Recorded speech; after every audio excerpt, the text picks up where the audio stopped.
नमस्कार दोस्तों। तेज इंस्टीट्यूट द्वारा आयोजित डेमो क्लास 5 जनवरी तक में आप सभी का स्वागत है। दोस्तों, आज की क्लास शिक्षण अभिवृत्ति पर आधारित है। शिक्षण अभिवृत्ति, आप सभी इन विषयों से वाकिफ हैं और ये विषय अपने आप में अद्वितीय है। इसलिए भी है क्योंकि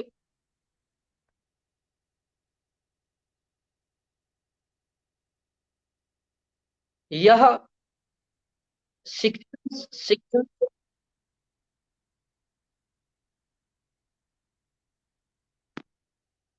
दोस्तों, जैसा कि आप सभी जानते हैं कि हमारा जीवन शिक्षकों के सानिध्य में गुजरा है। हम सभी बचपन से लेकर आज तक शिक्षक के सानिध्य से, शिक्षण के वातावरण से, शिक्षण के परिवेश में अपने जीवन का विकास करते हैं। यूजीसी नेट जेआरएफ की सिलेबस में एक इकाई शिक्षण अभिवृत्ति के नाम से है और यह इकाई बहुत महत्वपूर्ण है। तो तेज इंस्टीट्यूट आज इसी विषय पर बात करने के लिए आपके सामने उपस्थित हुए हैं। दोस्तों, जैसा कि मैंने कहा कि शिक्षण से हमारा जीवन जुड़ा हुआ है। शिक्षण अंग्रेजी के शब्द टीचिंग से मिलकर बना हुआ है, जिसका तात्पर्य सीखना होता है। शिक्षण का मूल अर्थ शिक्षा प्रदान करना भी होता है। इस शब्द की उत्पत्ति शिक्ष शब्द से हुई है, जिसका अर्थ है ज्ञान प्राप्त करना। कैसा ज्ञान? तो वैसा ज्ञान जो आपको योग्य बनाती है, वैसा ज्ञान जो अपने वातावरण में समायोजित होकर पूर्ण क्षमताओं का विकास करता है। यह अपने परिवार, समाज तथा राष्ट्र के किसी विशिष्ट क्षेत्र में योगदान देने के लिए प्रेरित करता है। दोस्तों, शिक्षण को विभिन्न विद्वानों ने परिभाषित करने की कोशिश की है। हम उन विद्वानों के कथनों का सहारा लेते हुए शिक्षण को समझने की कोशिश करते हैं और जानने की कोशिश करते हैं। दोस्तों, विद्वानों के कथनों, विद्वानों के परिभाषाओं पर बात करने से पूर्व मैं आपको बता देना चाहता हूं कि शिक्षण का दो अर्थों में प्रयोग होता है। कौन कौन? एक तो व्यापक अर्थ में और दूसरा संकुचित अर्थ में। जब हम व्यापक अर्थ की बात करते हैं तो इसके व्यापक फलक की भी बात करते हैं। व्यापक फलक कहने का मतलब कोई एक प्रतिष्ठित संस्थान नहीं, बल्कि यह संसार, हम इस संसार को एक विश्वविद्यालय मानते हैं। और कई विद्वानों ने कहा भी है कि संसार से बढ़कर बड़ा विश्वविद्यालय इस दुनिया में कोई नहीं है। तो शिक्षण का जब हम व्यापक अर्थ में बात करते हैं तो हम संसार से जो चीज सीखते हैं उसकी बात करते हैं, और जब हम संकुचित अर्थ में बात करते हैं तो हम विश्वविद्यालय या किसी विश्वविद्यालय या कोई बड़ी संस्था के में नामांकित होकर उनके पाठ्यक्रम को ध्यान में रखकर उसकी बात करते हैं। दोस्तों, अब मैं आपको ले चलता हूं शिक्षण के विभिन्न विद्वानों के परिभाषाओं की ओर। शिक्षण को विभिन्न विद्वानों ने परिभाषित किया है, जिनमें सर्वप्रथम नाम है बर्टन। और बर्टन साहब ने शिक्षण को परिभाषित करते हुए कहा कि सीखने के लिए दी जाने वाली प्रेरणा, निर्देशन और प्रोत्साहन शिक्षण है। दोस्तों, यहां 3 शब्दों पर विशेष रूप से ध्यान देने की जरूरत है। वह कौन? एक तो निर्देशन, प्रेरणा और प्रोत्साहन। मनुष्य जीवन जब अनभिज्ञ होता है, जब चीजों को नहीं समझ पाते हैं, तो वहां पर एक निर्देशक की भूमिका बहुत जरूरी होती है, और ये निर्देशन का कार्य शिक्षक करते हैं। तो इसलिए निर्देशन बहुत जरूरी है। जब जीवन हताशा, निराशा की दौर से गुजर रही होती है, तो वहां पर आपको कोई प्रोत्साहित करने वाले व्यक्ति की काफी जरूरत होती है। तो इसलिए प्रोत्साहन का भी कार्य शिक्षण करती है। और जब आप के आसपास कोई सफल व्यक्ति होता है, तो हम उनके जीवन से प्रेरणा लेकर आगे बढ़ने का काम करते हैं। तो हमारे लिए शिक्षण प्रेरक का भी काम करते हैं, और ये तमाम गुण एक शिक्षक में कूट कूट कर भरा होता है। इसलिए शिक्षण को बर्टन साहब ने कहा कि सीखने के लिए दी जाने वाली निर्देशन, प्रेरणा एवं प्रोत्साहन शिक्षण है। दूसरे विद्वान रायबर्न साहब हैं।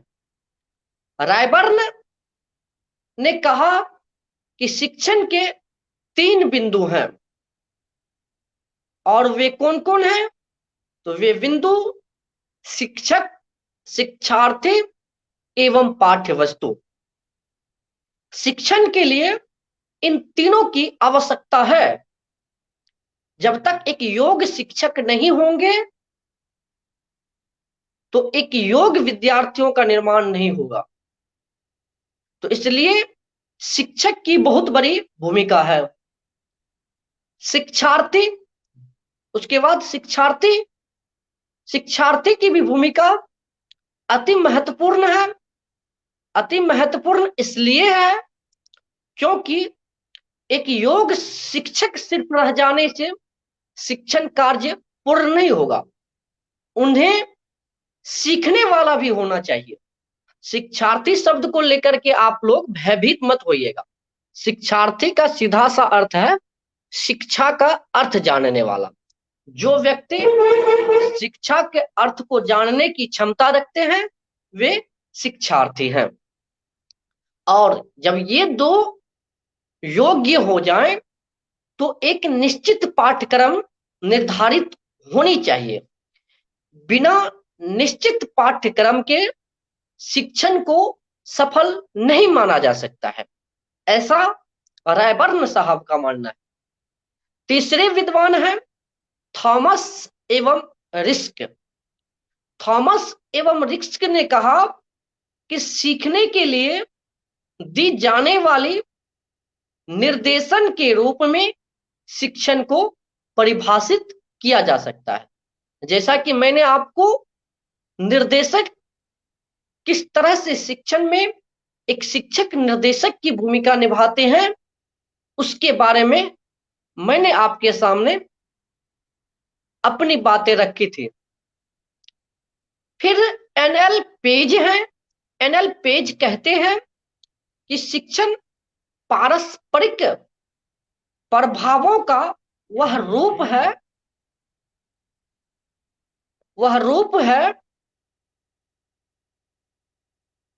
जिसका उद्देश्य दूसरे व्यक्ति के व्यवहार क्षमताओं में परिवर्तन लाना है।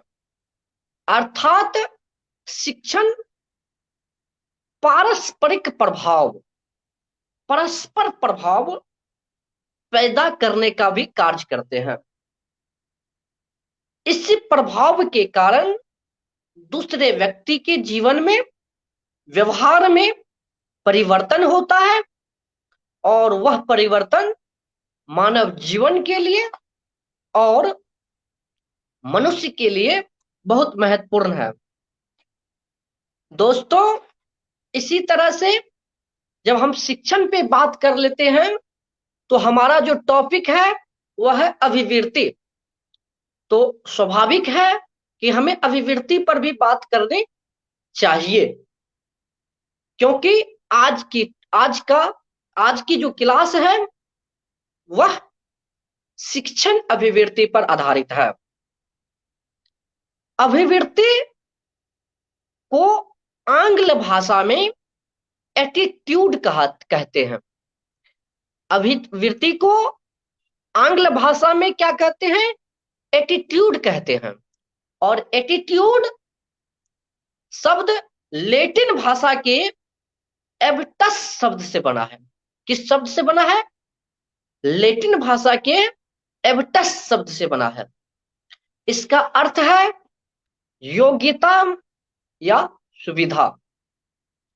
अभिवृत्ति को भी विभिन्न विद्वानों ने परिभाषित करने की कोशिश की है, और जिन जिन विद्वानों ने परिभाषित करने की कोशिश की है उनमें प्रमुख हैं आलपोर्ट, वुडवर्थ, जेम्स डेवर आदि। तो हम लोग सर्वप्रथम आलपोर्ट के अनुसार शिक्षण अभिवृत्ति को क्षमा कीजिएगा, अभिवृत्ति को परिभाषित करने की कोशिश करते हैं और उन्हें समझने की कोशिश करते हैं। दोस्तों, आलपोर्ट ने कहा कि अभिवृत्ति प्रत्युत्तर देने के लिए वह मानसिक तत्परताओं से संबंधित अवस्था है जो अनुभव द्वारा संगठित होती है तथा जिसके व्यवहार पर निर्देशात्मक प्रभाव पड़ता है। तो हमें जो समझना है यहाँ पर कि अभिवृत्ति जो है प्रत्युत्तर, मतलब कि कोई आपसे सवाल किया तो उसको आप जवाब देंगे, ठीक है। प्रत्युत्तर देने की वह मानसिक तत्परताओं से संबंधित अवस्था है, मतलब कि कोई भी सवाल किया तो आप तुरंत तत्परताओं के साथ, आपके मानसिक तत्परताओं के साथ जब जवाब देंगे तो वह अवस्था है, ठीक है, जो अनुभव द्वारा संगठित होती है। और इसका संबंध किससे है? तो अनुभव से है। यह मानसिक तत्परताओं के साथ जवाब देने की जो प्रवृत्ति है, देने की जो अवस्था है, वह कैसे उत्पन्न होती है? वह अनुभव के द्वारा संगठित होती है, जिसके कारण व्यवहार में परिवर्तन होता है। वुडवर्थ ने कहा अभिवृत्ति मत, रुचि या उद्देश्य की थोड़ी अस्थायी प्रवृत्तियां हैं जिनमें किसी प्रकार के पूर्व ज्ञान की प्रत्याशा और उचित प्रक्रिया की तत्परता निहित है। तो हम लोग यह जान रहे हैं कि अभिवृत्ति को किन किन विद्वानों ने परिभाषित किया है। तो वुडवर्थ कहते हैं कि अभिवृत्ति मत या रुचि है। एक तो मत या रुचि है, फिर वे कहते हैं उद्देश्य की थोड़ी बहुत अस्थायी प्रवृत्तियां है। आप जो भी उद्देश्य निर्धारित करते हैं उसकी अस्थायी प्रवृत्तियां हैं। फिर कहते हैं जिनमें किसी प्रकार के पूर्व ज्ञान की प्रत्याशा और उचित प्रक्रिया की तत्परता निहित है। जेम्स डेबर साहब कहते हैं अभिवृत्ति मत रुचि अथवा उद्देश्य की एक लगभग अस्थायी प्रवृत्ति है जिसमें एक विशेष प्रकार के अनुभव की आशा और एक उचित प्रतिक्रिया की तैयारी निहित होती है। तो दोस्तों हम लोगों ने देखा कि शिक्षण अभिवृत्ति को किन किन विद्वानों ने किस किस तरह से परिभाषित किया है। अब हम यह देखने की कोशिश करते हैं कि शिक्षण अभिवृत्ति को यूनेस्को के द्वारा स्थापित डेलोर कमीशन 1996 में आई थी और उन्होंने डेलोर कमीशन ने अपनी एक रिपोर्ट पेश की। उस रिपोर्ट का नाम था लर्निंग ट्रेजर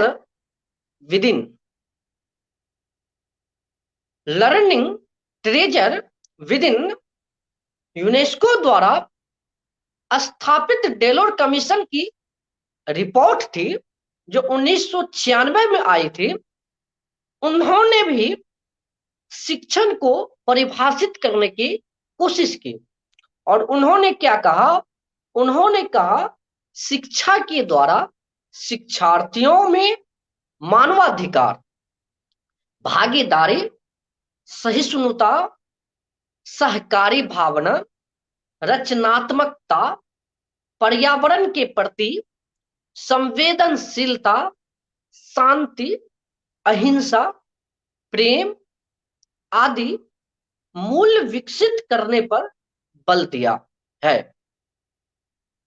इस तरह से हम कह सकते हैं कि शिक्षण अभिवृत्ति एक सामाजिक प्रक्रिया है जो मानवीय मूल्यों के विकास पर बल देता है और यह सामाजिक कारकों से गतिशील एवं प्रभावित होता है। तो दोस्तों हम लोगों ने आज की क्लास में शिक्षण अभिवृत्ति को जानने की कोशिश की है। शिक्षण और अभिवृत्ति दोनों को विस्तृत रूप में समझने की कोशिश की है। कल हम लोग शिक्षण की अवधारणा पर बात करेंगे। आप सभी आएंगे। अगर आप तेज इंस्टीट्यूट के डेमो क्लास से प्रभावित होते हैं, आपको लगता है कि यहाँ कुछ मिल सकता है, आप यहाँ पर अपनी नेट जेआरएफ की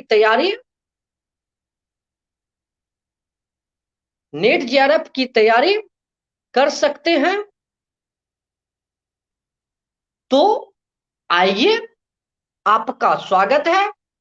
तेज इंस्टीट्यूट यूजीसी नेट जेआरएफ की तैयारी करने के लिए प्रतिबद्ध संस्था है और यह संस्था बाजार से 75% फीस की छूट पर नेट जेआरएफ की तैयारी कराने के लिए प्रतिबद्ध है। तो चलिए दोस्तों, आज की क्लास हम यहीं स्थगित करते हैं और हमारी दूसरी क्लास आप ही के साथ फेसबुक लाइव 10 बजे से होगा। जो हिंदी साहित्य का इतिहास दर्शन पर आधारित है। नमस्कार। आज हम अपनी बात यहीं खत्म करते हैं। कल हम लोग शिक्षण की अवधारणाओं पर बात करेंगे। धन्यवाद आप सभी का।